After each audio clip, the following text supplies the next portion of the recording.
There's the rink, the old North Star Arena where we used to play all of our hockey games. The thing I remember most about being in high school was being on the high school hockey team. That was it meant a big part of my life, being a part of the hockey team, and in Rustico and in a lot of small communities on PEI back then. High school hockey was a huge thing. Like the arenas would be packed for the games, especially when it got down to the playoffs. And we had one of the smallest high school on PEI, if not the smallest high school. I think we had like 17 students in grade 8 or grade 12, and that was it. You know, that's how small the place was. And yet, we had a team that was very passionate about hockey, and we made it within one goal of the Island Championship one year, and that was pretty cool for a small high school. Yeah. And right in front of the North Star Arena was the first time I ended up in the back of the police car. I guess we had been enjoying ourselves a little bit too much during a high school event, and yeah, right about here. My mom comes from this village, and so I spent a lot of time here when I was growing up. This is North Rustico. I'm from Rustico, which is about 3 miles away from here, and it's changed a lot since when I was a kid. It's a really beautiful waterfront here. A lot of fishing businesses. People take a lot of deep sea fishing. Aiden Durand Fisheries, great little fish market. There's a beautiful island here of kind of a beach that didn't exist when I was a kid. Way in the distance you'll see Rustico Island, or Robinson's Island as it used to be called.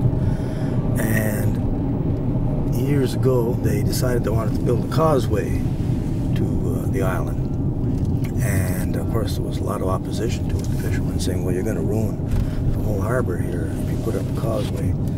But the powers that be ended up making the causeway anyway, and of course it stopped the flow of water into the harbor to clear the harbor out, and consequently, eventually, a good part of the island actually washed away, the Rustico Island that is, and ended up making that huge beach that you see over there. And one of my favorite places to walk. I'm trying to get inspired.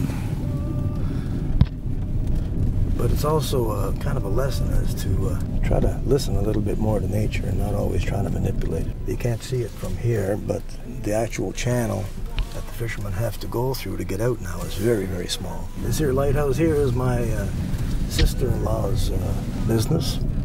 A great little coffee shop if you ever want to come and get coffee. And it would be open right now except for the COVID, unfortunately.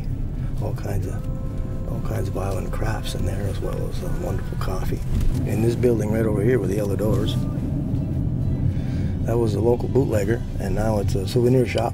As far as bootleggers go, Davies was kind of a Cadillac of bootleggers, I think, because it became quite famous, and you'd have musicians from all over PEI coming there on particular nights because it was known to be a real jam. That's what was happening there. My first jam session I ever had with the late great Gene McClellan was in there when it was closed. We went down there late one night and had played a session, wonderful music. He was such a gentle, gifted, beautiful soul, Gene, and I was very honored that I got to know him a little bit, and completely honored that he used to come to my shows with his daughter, Catherine, who is now a good friend of mine.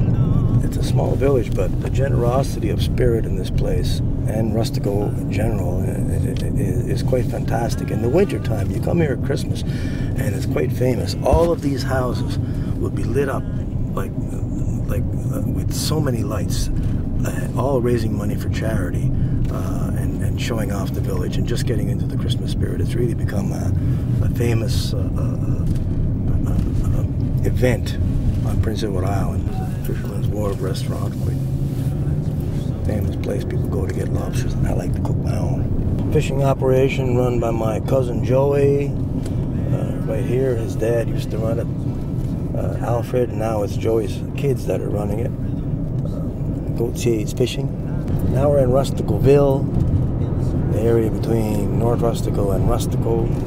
I remember when we were kids, actually, we would put on our skates in Rustico. We were playing high school, and we'd skate all the way around the Cape. It was a long skate, and skate all the way across the harbor and have a beer at Davies at the harbor and skate back. And I think, oh my God, we skated over the channel. We were out of our minds back then. Well, there's North Rustico and Rusticaville, which we just drove through. And in this area down here, off to my left, down the Bunton Road, is it's more known as Anglo Rustico. I guess because there was more English people who settled on that particular road. Rustico, it's a lot of Acadians make up Rustico, of course. It was originally an Acadian village. This is the Bunton Road, and this area down here would be called Anglo Rustico. And then now you're coming into Rustico, which used to be South Rustico, but some people wanted to have it revert back to the original name of Rustico, and they put up a bit of a battle to have that happen, and that's why now it's called Rustico. So it's all a little confusing. This is my brother's store here, and this is the center of Rustico in general. Above the store is my sister's art gallery. My sister Karen, who's at work, was a big part of my show, Searching for Abogweit. I used to live in a little apartment above that store I just showed you. Tiny little apartment. I go into it now and I cannot believe how small that apartment is. We lived here with 4 kids and a mom and dad, and in this basically a 2-bedroom little apartment. I remember when we had our beds and there was hardly room to put your legs between the beds. My dad drove a truck for my granddad, and that was our means of transportation. We didn't have a car. So when we went to the beach in the summer, we always went in the back of a gravel truck to the beach, and I thought it was great. We never thought we were lacking for anything, but I look at it now and I think, oh my God, that was pretty tough times, but I never felt that way. And eventually my dad built this house here, and this was the house I grew up in right over here. This house is owned by my brother now. This house used to be next to the store, and then they moved over here. But before that, this house was about 2 miles away, down the church road, and it was owned by my great-great-granddad. And when he died, a rather unscrupulous character in the community found out that the house was actually built on the edge of his property, and so he decided that with the law on his side, he was going to get my great-great-grandma booted out of the house and take it over for himself. But when the neighbors found out about it, all the community found out about it, in the middle of a cold winter's night, they marched down the Barishwa Road, which is this road down here. We're going to go down in a minute. They marched down the road, and they secretly, literally picked the house up and moved it onto the adjacent property, saved the house. And a couple of years ago, when my nephews were putting together a band called 10 Strings and a Goatskin, one of the band members, Rowan, and I were talking about this family legend, and we decided to write a song about it. And we ended up writing a song called The Night They Moved the House, which the boys recorded in their albums, and I also put it on the Searching for Abogweit album, and it's since become a kind of a popular song. But that's the house. It's been moved, I think, 3 or 4 times now. So we're driving up the church road towards, God, I always get this wrong. I better look at the sign first, but is it the oldest church, the oldest wooden church on Prince Edward Island, or the oldest Catholic church in Prince Edward Island? It's an old church. This is, of course, where I went to church when I was a kid.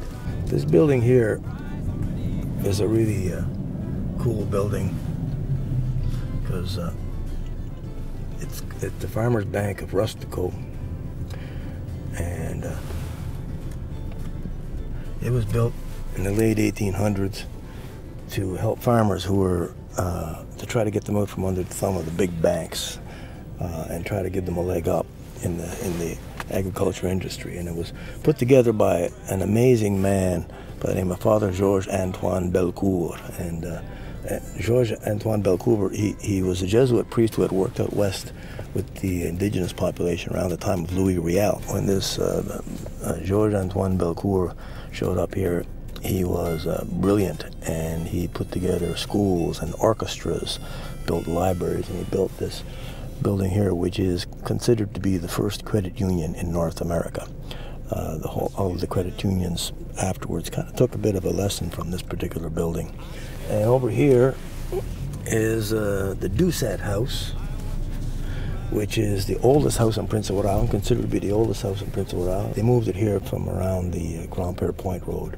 But my dad worked a lot trying to help preserve that, along with a bunch of his friends, Bobby Doucette and quite a few other people worked on rescuing that house. And this building up here used to be a convent. When I was a kid, that's where I went to school for the first few years of my schooling. Nuns used to teach us in there. And then it became kind of a parish center after that, and they called it the Belcourt Center for quite a while, and now it's a rehab center, I believe. Just talking about Father Georges-Antoine Belcourt again, this kind of past hero of Rustico. And he was also a bit of an inventor. He ordered parts and he built the first automobile on Prince Edward Island. And this is where we are driving right now, was where he drove the first automobile on Prince Edward Island on a test ride. And right here is where he hit the ditch. So we are in the location of the first car accident on Prince Edward Island, driven by the man who made the first car on Prince Edward Island. My granddad was quite a leader in this little community in a way, and he built this store, this community store. There's my brother who now runs the store. Hi, hey, you're on TV.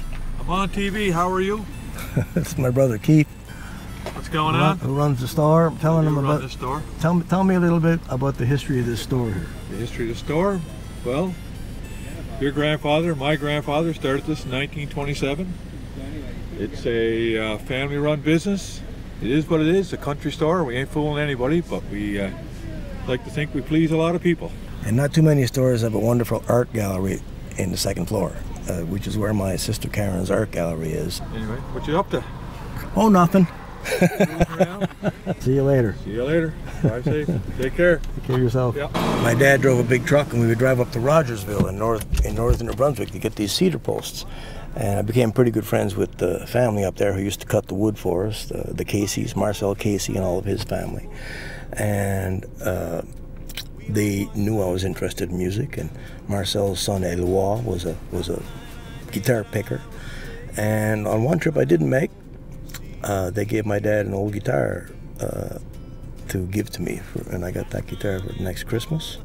It made its way back here. I talk about it in my show. It came back on the Abergwit ferry, so it's kind of cool that my first guitar came here by way of the Abergwit ferry on the top of a load of cedar posts destined for farmers' fields across Prince Edward Island. Well, thank you for joining me on this little impromptu tour that I did not know was going to happen, but it's kind of cool that it did. I'm very proud, as you know, I'm very proud of this community that I came from and this island in general, and I never cease to be amazed at the generosity of spirit and the community spirit that exists here, so really happy to be part of it. I still walk down to the shore. I watch the sunrise from the eastern ocean, but I don't sail to meet it anymore.